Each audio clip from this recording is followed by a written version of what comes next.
ಮೂಲಕ ಅನೇಕ ವೈಚಾರಿಕ ಚಿಂತನೆಗಳಿಗೆ ಈ ಭಾಗದ ಜನರನ್ನ ಈಡು ಮಾಡಲಿಕ್ಕೆ ಒಂದು ಪ್ರಾಮಾಣಿಕವಾದಂತ ಪ್ರಯತ್ನವನ್ನ ಮಾಡಿರ್ತಕ್ಕಂಥ ಬಿ ಸೋಮಶೇಖರ್ ಸರ್ ಅವರ ಕುಟುಂಬದ ಎಲ್ಲ ಗೌರವಾನ್ವಿತ ಸದಸ್ಯರಿಗೆ ಮೊದಲನೇದಾಗಿ ನಾನು ಆಭಾರಿಯಾದಂತ ಧಮ್ಮ ವಂದನೆಗಳನ್ನು ತಿಳಿಸ್ತೀನಿ. ಯಾಕೆಂತಂದ್ರೆ ಒಂದು ಮೊದಲನೇದಾಗಿ ಈ ಒಂದು ಕಾರ್ಯಕ್ರಮವನ್ನ, ಈ ಒಂದು ವಿಹಾರವನ್ನ, ಮತ್ತೆ ಅವರ ಮನೆಯ ಒಂದು ಕಾರ್ಯಕ್ರಮವನ್ನ ಒಂದು ಸಾರ್ವತ್ರೀಕರಣಗೊಳಿಸಿದಾರಲ್ಲ.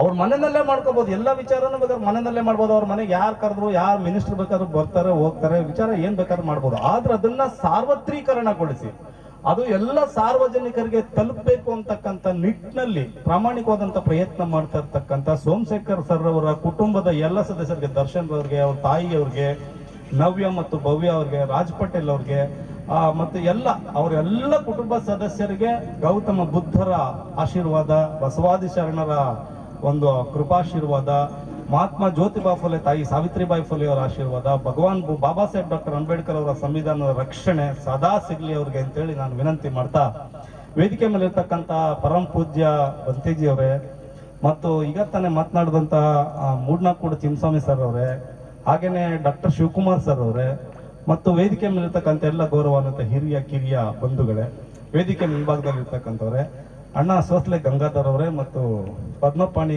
ಕಲಾ ಬಳಗದ ಎಲ್ಲ ಗೌರವಾನ್ವಿತ ಸದಸ್ಯರೇ. ಈಗ ನಾನು ಅತ್ಯಂತ ಕಿರಿಯವನು, ಎಲ್ಲರೂ ಬೇಕಾದಷ್ಟು ವಿಚಾರಗಳನ್ನ ತಮ್ಮ ಮುಂದೆ ಮಂಡಿಸಿದ್ದಾರೆ. ನಾನು ಮಂಡಿಸ್ಲಿಕ್ಕೆ ಅಂತ ಯಾವುದೇ ವಿಚಾರಗಳಿಗೆ ನಾನು ಸಿದ್ಧನಾಗಿ ಬಂದಿಲ್ಲ.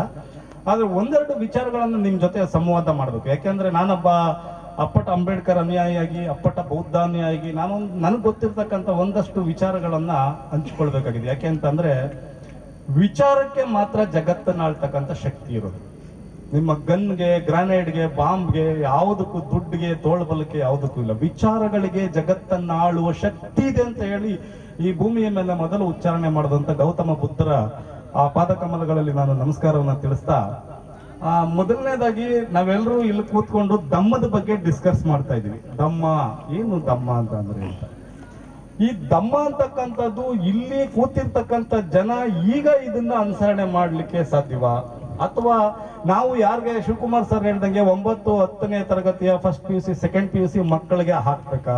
ಅದನ್ನ ಹಾಕುವ ಜವಾಬ್ದಾರಿ, ಹಾಕೋದು ಅಂತ ಹೇಳ್ಬಿಟ್ಟಿದ್ದಾರೆ ಸರಿ ಶಿವಕುಮಾರ್ ಸರ್ ಅವರು, ಎಲ್ಲರೂ ಹೇಳ್ಬಿಟ್ಟಿದ್ದಾರೆ. ಹಾಕೋದು ಹೆಂಗೆ, ಅವ್ರ ತಲೆ ಒಳಗಡೆ ತುಂಬೋದು ಹೆಂಗೆ ಎಲ್ಲ ಮಾತಾಡ್ತೀವಿ, ತುಂಬಾ ಸುಲಭವಾಗಿ ಮಾತಾಡ್ತೀವಿ. ಹಾಕುವ ವಿಧಾನ ಹೇಗೆ?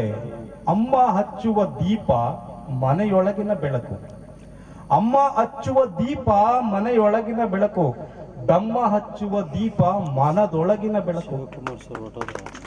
ಧಮ್ಮ ಹಚ್ಚುವ ದೀಪ ಮನದೊಳಗಿನ ಬೆಳಕು. ಧಮ್ಮ ಹೇಗೆ ಮನದೊಳಗೆ ಬೆಳಕನ್ನು ನೀಡುತ್ತೆ? ಇದು ನಮಗೆ ಬೇಕಾಗಿರ್ತಕ್ಕಂಥ ವಿಚಾರ. ಈ ಧಮ್ಮವನ್ನ ನನ್ನಿಂದ ಅಥವಾ ಇನ್ನೊಬ್ಬರಿಂದ, ಇಲ್ಲಿ ಕೂತಿರೋದ್ರಿಂದ ಹಾಕ್ಲಿಕ್ಕೆ ಸಾಧ್ಯವಾ? ನಿಮ್ಗೆ ಧಮ್ಮ ಮತ್ತು ಧರ್ಮ ಎರಡರ ನಡುವೆ ನಮ್ಗೆ ಇನ್ನೂ ಅದ್ರ ವ್ಯತ್ಯಾಸನೇ ಗೊತ್ತಿಲ್ಲ. ಧಮ್ಮನ ಧರ್ಮ ಅಂತಿದೀವಿ, ಧರ್ಮನ ಧಮ್ಮ ಅಂತಿದೀವಿ.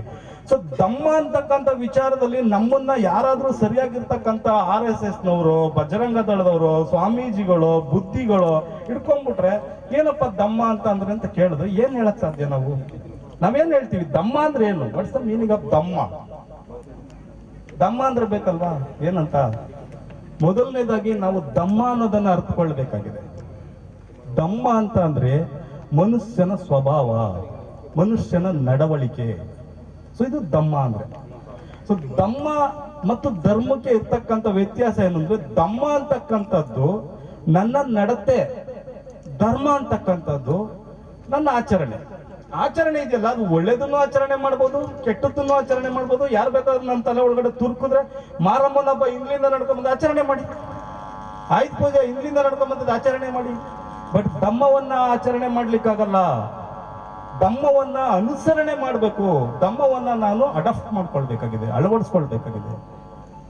ಸೊ ಆ ಹಿನ್ನೆಲೆಯಲ್ಲಿ ಇಲ್ಲಿ ಧಮ್ಮವನ್ನ ಕೊಡೋದಕ್ಕೆ, ಧಮ್ಮವನ್ನ ಬೋಧಿಸೋದಕ್ಕೆ, ಧಮ್ಮವನ್ನ ಅನುಸರಣೆ ಮಾಡುವ ರೀತಿಯಲ್ಲಿ ಅವರ ರಕ್ತಕ್ಕೆ ಇನ್ಫ್ಲೂಡ್ ಮಾಡಕ್ಕೆ ಅದು ನನ್ನಿಂದ ಸಾಧ್ಯ ಆಗದಿರ್ತಕ್ಕಂಥ ಕೆಲಸ. ಅದು ಸಾಧ್ಯ ಮಾಡ್ತಕ್ಕಂಥವ್ರು ಯಾರು? ಅದನ್ನ ಸಾಧ್ಯ ಮಾಡ್ತಕ್ಕಂಥವ್ರು ಬಂತೇಜಿಗಳು. ಸೊ ಈ ಬಂತೇಜಿಗಳು ಇದಾರಲ್ಲ, ಹೇಗೆ ಅವರು ಒಳಗಡೆ ಹಾಕ್ಬೇಕು ಅದನ್ನ ಅವ್ರಿಗೆ ಗೊತ್ತಿದೆ. ಇದೊಂದು ಮೆಥಡ್ ಅದು. ನಾವು ಏನೇ ಮಾತಾಡಿದ್ರು ನಾವು ಮಾತಾಡ್ಬೋದಷ್ಟೇ, ಮಾತಿಗೆ ಮಾತಾಡಬಹುದು. ಆದ್ರೆ ಧಮ್ಮವನ್ನ ಮಕ್ಕಳ ಮನಸ್ಸಿಗಿರ್ಬೋದು, ದೊಡ್ಡವರ ಮನಸ್ಸಿಗಿರ್ಬೋದು, ಮನೆಗಳ ಆಚರಣೆಗಿರ್ಬೋದು ತರ್ತಕ್ಕಂಥ ನೈಜವಾದಂತ ಜವಾಬ್ದಾರಿಯ ಪಥದಲ್ಲಿರ್ತಕ್ಕಂಥವ್ರು ಬಂತೇಜಿಗಳು. ಈಗ ಒಂದು ಮಠ ಇರ್ತದೆ, ಮಠದ ಸ್ವಾಮೀಜಿ ಪದೇ ಪದೇ ನಮ್ಮ ಏರಿಯಾದಲ್ಲಿ ಕಾಣಿಸ್ಕೊಳ್ತಿರ್ತಾರೆ, ಪದೇ ಪದೇ ನಮ್ಮ ಏರಿಯಾದಲ್ಲಿ ಭಿಕ್ಷಾಟನೆಗೆ ಬರ್ತಾರೆ, ಪದೇ ಪದೇ ನಮ್ಮ ಏರಿಯಾದಲ್ಲಿ ಮಠ ಕಟ್ಟಕ್ಕೆ ರಾಗಿ ಕೊಡಿ ಅಂತನೋ, ಭತ್ತ ಕೊಡಿ ಅಂತನೋ, ನಮ್ಗೇನೋ ಒಂದು ಕೊಡಿ ಅಂತನೋ ಬರ್ತಾ ಇರ್ತಾರೆ. ಆದ್ರೆ ನಮ್ಮಲ್ಲಿ ಯಾರು ಬರ್ತಾ ಇದ್ದಾರೆ? ಯಾವುದೋ ಮನೆ ಒಪ್ಪನ್ನು ಬರ್ತಕ್ಕಂಥದ್ದಲ್ಲ, ಯಾವುದೋ ಒಂದು ಮದುವೆಗೆ ಬರ್ತಕ್ಕಂಥದ್ದಲ್ಲ, ಯಾವುದೋ ಒಂದು ಬೇರೆ ಬೇರೆ ಕಾರ್ಯಕ್ಕೆ ಬರ್ತಕ್ಕಂಥದ್ದಲ್ಲ.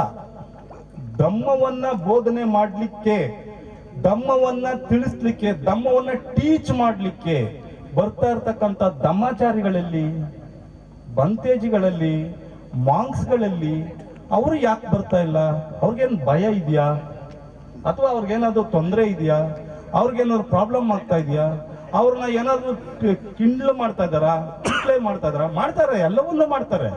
ಈಗ ಸ್ವಾಮೀಜಿಗಳಿಗೂ ಕೀಟ್ಲೆ ಮಾಡೋರು ಇದ್ದಾರೆ.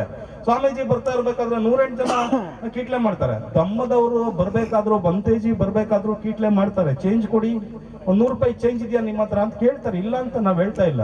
ಅವ್ರನ್ನ ಕಿಂಡ್ಲು ಮಾಡೋರಿದ್ದಾರೆ, ಕೀಟ್ಲೆ ಮಾಡೋರಿದ್ದಾರೆ, ಕೋಟ್ಲೆ ಮಾಡೋರಿದ್ದಾರೆ, ಎಲ್ಲವೂ ಇದ್ದಾರೆ.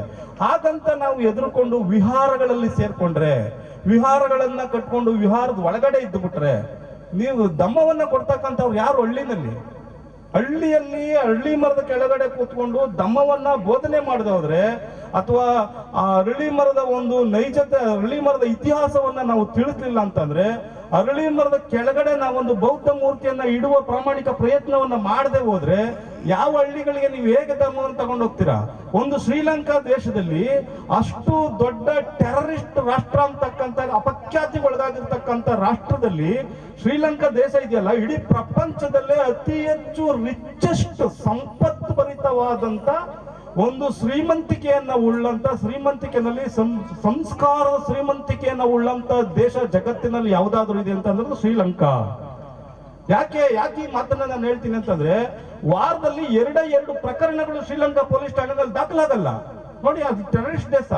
ಆದ್ರೆ ರಾಮ ಹುಟ್ಟಿರ್ತಕ್ಕಂಥ ದೇಶದಲ್ಲಿ, ಈ ನಾಡಿನಲ್ಲಿ ನೀವು ಯಾವುದೇ ಜೈಲ್ ನೋಡ್ಕೊಂಡ್ಬಂದು, ಇಂಡಲಗ ಜೈಲ್ ನೋಡ್ಕೊಂಡ್ಬಂದು, ಪರಪ್ಪನಗ್ರಹಾರ ಜೈಲ್ ನೋಡ್ಕೊಂಡ್ಬಂದು, ತಿಹಾರ್ ಜೈಲ್ ನೋಡ್ಕೊಂಡ್ಬಂದು, ಎಲ್ಲ ಜೈಲ್ ನೋಡ್ಕೊಂಡ್ಬಂದು, ಅಲ್ಲಿರತಕ್ಕಂಥವರೆಲ್ಲ 30 ವರ್ಷದ ಒಳಗಿನ ಮಕ್ಕಳು ದೇಶ ಕಟ್ಟಬೇಕಾಗಿರೋರೆಲ್ಲ ಜೈಲಲ್ಲಿದ್ದಾರೆ. ಶ್ರೀಲಂಕಾದಲ್ಲಿ ಯಾರು ಜೈಲಲ್ಲಿ ಇಲ್ಲ. ಯಾಕೆ? ಶ್ರೀಲಂಕಾದಲ್ಲಿ ಮೋಜು ಮಸ್ತಿಗೆ ಶನಿವಾರ ಭಾನುವಾರ ಮಕ್ಕಳನ್ನ ಕರ್ಕೊಂಡು, ಹೆಂಡತಿನ ಕರ್ಕೊಂಡು ಟ್ರಿಪ್ ಹೋಗಲ್ಲ. ಅವ್ರೇನ್ ಮಾಡ್ತಾರೆ ಗೊತ್ತಾ? ವಿಹಾರಕ್ಕೆ ಹೋಗ್ತಾರೆ. ವಿಹಾರದಲ್ಲಿ ಮಗುನ ಬಾಲ ಮಾಂಸ ಹತ್ರ ಬಿಡ್ತಾರೆ, ಹೆಂಡತಿನ ಅವ್ರಿಗೆ ಸಂಬಂಧಪಟ್ಟ ಬಿಕ್ಕುಣಿ ಹತ್ರ ಬಿಡ್ತಾರೆ. ಸಂಸಾರದ ಒಬ್ಬ ಜವಾಬ್ದಾರಿ ಇರ್ತಕ್ಕಂಥ ವ್ಯಕ್ತಿ ಅವನೋಗಿ ಮಾಂಸ ಹತ್ರ ಕೊಳ್ಸ್ಕೊಳ್ತಾನೆ. ಆ ಮಾಂಸಗಳು ಅಲ್ಲಿ ಆತನಿಗೆ ದೇಶ ಕಟ್ಟೋದೇಗೆ, ನೆರೆಹೊರೆ ಹೇಗಿರ್ಬೇಕು, ನೀನ್ ಹೇಗಿರ್ಬೇಕು, ನಿನ್ನ ಆರ್ಥಿಕತೆ ಹೇಗಿರ್ಬೇಕು, ನಿನ್ ಸಂಸಾರನ ಹೇಗ್ ನೋಡ್ಕೊಳ್ಬೇಕು, ಹೆಂಡತಿ ಅಂದ್ರೇನು, ಗಂಡ ಅಂದ್ರೇನು, ಮಗನ ಜವಾಬ್ದಾರಿ ಏನು, ಮಗಳ ಜವಾಬ್ದಾರಿ ಏನು, ಇದನ್ನ ಅಲ್ಲಿ ಶನಿವಾರ ಮತ್ತು ಭಾನುವಾರ ಬೋಧಿಸ್ತಾರೆ. ಸೊ ಇದನ್ನ ಬೋಧಿಸ್ತಾ ಇರೋ ಕಾರಣದಿಂದಾಗಿ ಶ್ರೀಲಂಕಾ ದೇಶ ಇವತ್ತಿಗೂ ಕೂಡ ಒಬ್ಬರೇ ಒಬ್ರು ಮಾಂಕ್ಸ್ ಅಥವಾ ಒಬ್ರು ಬಂತೇಜಿ ಎದ್ದು ನಿಂತ್ಕೊಂಡ್ರೆ ಇಡೀ ಶ್ರೀಲಂಕಾ ದೇಶನೇ ಎದ್ದು ನಿಂತ್ಕೊಳ್ಳುತ್ತೆ. ಅದು ಅಷ್ಟು ಸಂಸ್ಕಾರ ಭರಿತವಾದಂತ ದೇಶ. ಸೊ ಈ ಸಂಸ್ಕಾರವನ್ನ ಅಲ್ಲಿಗೆ ಕೊಡಮಾಡಿರ್ತಕ್ಕಂಥವ್ರು ಯಾರು ಅಂತಂದ್ರೆ ದೇವರಲ್ಲ, ಯಾರು ಅಲ್ಲ, ಅಲ್ಲಿ ಮಾಂಕ್ಸ್ಗಳು, ಬುದ್ಧಿಸ್ಟ್ ಬಂತೇಜಿಗಳು ಅದನ್ನ ಕಲಿಸಿದ್ದಾರೆ. ಸೊ ಹಾಗಾಗಿ ನಮ್ಮಲ್ಲಿ ಬಂತೇಜಿಗಳ ಸಂಖ್ಯೆ ಜಾಸ್ತಿ ಆಗ್ಬೇಕು. ಸಂಖ್ಯೆ ಜಾಸ್ತಿ ಆಗಿದೆ ಅನ್ನೋ ಕಾರಣಕ್ಕಿಂತ ಅವರ ಡೆಡಿಕೇಶನ್ಸ್ ಜಾಸ್ತಿ ಆಗ್ಬೇಕಾಗಿದೆ. ಸೊ ಅದಾಗದ ಹೊರತು ನಾವು ಮಾಡಿದ್ರೆ ಮಾರಿಗುಡಿ ಪೂಜಾರಪ್ಪ ಅವ್ರು ಇದಾರಲ್ಲ, ಸೇಮ್ ಅದೇ ತರನೇ ಆಗುತ್ತೆ. ಅವರು ಬರ್ತಾರೆ, ಒಂದು ಮದುವೆ ಮಾಡಿಸ್ತಾರೆ, ಅವರು ಬರ್ತಾರೆ, ಒಂದು ನಾಮಕರಣ ಮಾಡ್ತಾರೆ, ಕರಿಯಣ ಕೆಂಚಣ್ಣ ಹೊಡ್ತಾರೆ, ತಿನ್ಕೋತಾರೆ, ಊಟ ಮಾಡ್ತಾರೆ, ಇನ್ನೊಂದೇನು ಅವ್ರಿಗೆ ಬೇಕಾಗಿದೆ ಏನ್ ಹೇಳ್ತಾರೆ, ನಂಟಿಸ್ತಾನ ಬೆಳೆಸ್ಕೊಂಡು ಹೋಗ್ತಾರೆ. ಆದ್ರೆ ನಂಟಿಸ್ತಾನ ಬೆಳೆಸೋದಲ್ಲ, ಇಲ್ಲಿ ಮುಖ್ಯವಾಗಿ ಧಮ್ಮ ಬೆಳೆಸ್ತಕ್ಕಂಥ ಕಾರ್ಯಕ್ಕೆ ಬಂತೇಜಿಗಳನ್ನ ಹುಟ್ಟು ಹಾಕೋದು ಹೇಗೆ, ವಿಹಾರಗಳ ನಡುವೆ ಇದು ಚರ್ಚೆಗೆ ನಡಿಬೇಕು. ಸೊ ಆ ಕಾರಣದಿಂದ ಬುದ್ಧಿಸ್ಟ್ ಸೊಸೈಟಿ ಆಫ್ ಇಂಡಿಯಾ ಇರ್ಬೋದು, ವೇದಿಕೆಯಲ್ಲಿ ಕುಳಿತಿರ್ತಕ್ಕಂಥ ಗೌರವಾನ್ವಿತ ಗಣ್ಯರಿರ್ಬೋದು, ಬಂತೇಜಿಯವರು ಇರ್ಬೋದು, ಇದರ ಬಗ್ಗೆ ಒಂದು ವಿಚಾರವನ್ನ ಮಾಡಬೇಕು ಅಂತ ಹೇಳಿ ನಾನು ಬಂತೇಜಿಯವರ ಅನುಮತಿ ಇಲ್ಲದೆ ಧಮ್ಮದ ವಿಚಾರಕ್ಕೆ ಮತ್ತು ಮಾಂಕ್ಸ್ಗಳ ವಿಚಾರಕ್ಕೆ, ಬಂತೇಜಿಯವರ ವಿಚಾರಕ್ಕೆ ಕೈ ಹಾಕಿ ಮಾತನಾಡೋದಕ್ಕೆ ಒಂದು ಕ್ಷಮೆ ಇರಲಿ ಅಂತ ಹೇಳಿ ನನ್ನ ಮಾತನ್ನು ಮುಗಿಸ್ತೀನಿ. ಜೈ ಭೀಮ್, ಜೈ ಭಾರತ್, ನಮೋ ಬುದ್ಧಾಯ.